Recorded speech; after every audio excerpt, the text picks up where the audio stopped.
Hi friends, ഇന്ന് ഞാൻ ചെയ്ത് കാണിക്കാൻ പോകുന്നത് വൈറ്റ് സോസ് പാസ്തയാണ്. അതിനായിട്ട് ഞാനിപ്പോൾ ഒരു 200 ഗ്രാം പാസ്തയാണ് എടുത്തിട്ടുള്ളത്. നമുക്ക് ആദ്യം ഇതൊന്ന് വേവിച്ചെടുക്കണം. ചൂടായ വെള്ളത്തിൽ നമുക്ക് കുറച്ച് ഉപ്പ് ചേർത്ത് കൊടുക്കാം.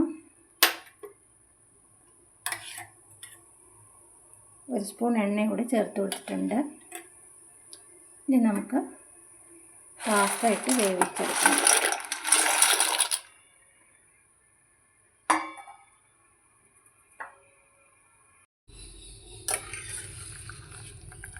പാസ്ത എല്ലാം ഇപ്പോൾ വെന്തിട്ടുണ്ട്.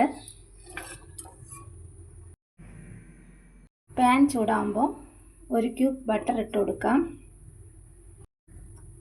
ചെറുതായിട്ട് അരിഞ്ഞിട്ടിരിക്കുന്ന വെളുത്തുള്ളി നമുക്ക് ആദ്യം ചേർത്ത് കൊടുക്കണം.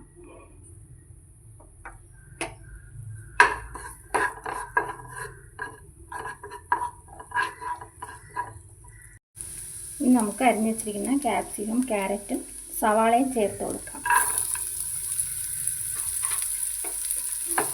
നന്നായിട്ടൊന്ന് വഴറ്റിയെടുക്കണം.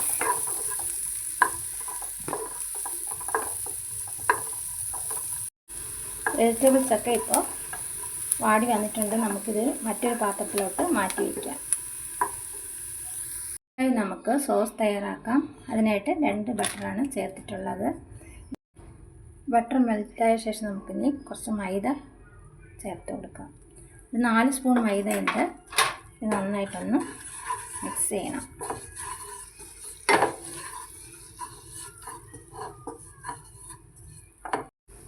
ഇനി നമുക്ക് ചേർത്ത് കൊടുക്കേണ്ടത് പാലാണ്. ഇപ്പോൾ 1 ഗ്ലാസ് പാലാണ് ചേർത്തിട്ടുള്ളത്. നന്നായിട്ട് യോജിപ്പിക്കണം.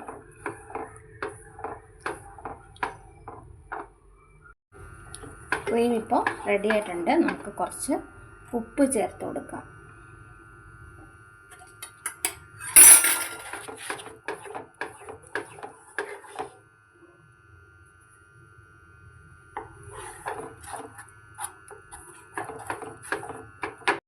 ഇനി നമുക്ക് ഡ്രൈ ചില്ലി ഫ്ലേക്സും പെപ്പറുമാണ് ഞാൻ ചേർത്ത് കൊടുക്കുന്നത്.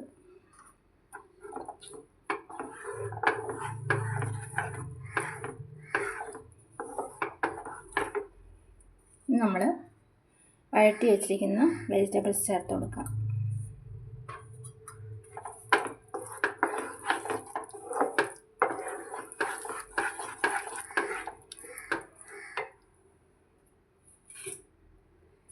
അടുത്തായി ചേർക്കേണ്ടത് നമ്മൾ വേവിച്ച് ചെയ്യുന്ന പാസ്ത. നന്നായിട്ടൊന്ന് മിക്സ് ചെയ്യാം.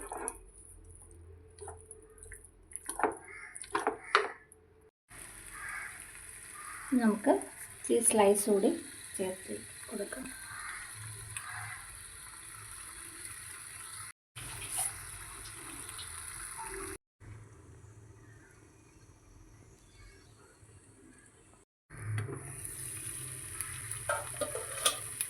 ചീസൊക്കെ മെൽറ്റായിട്ടുണ്ട്.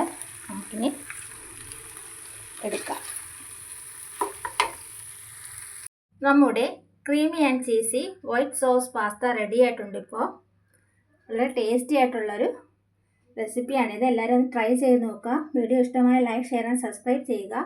അതുപോലെ നിങ്ങളുടെ കമൻറ്റ്സ് എന്നെ അറിയിക്കുക.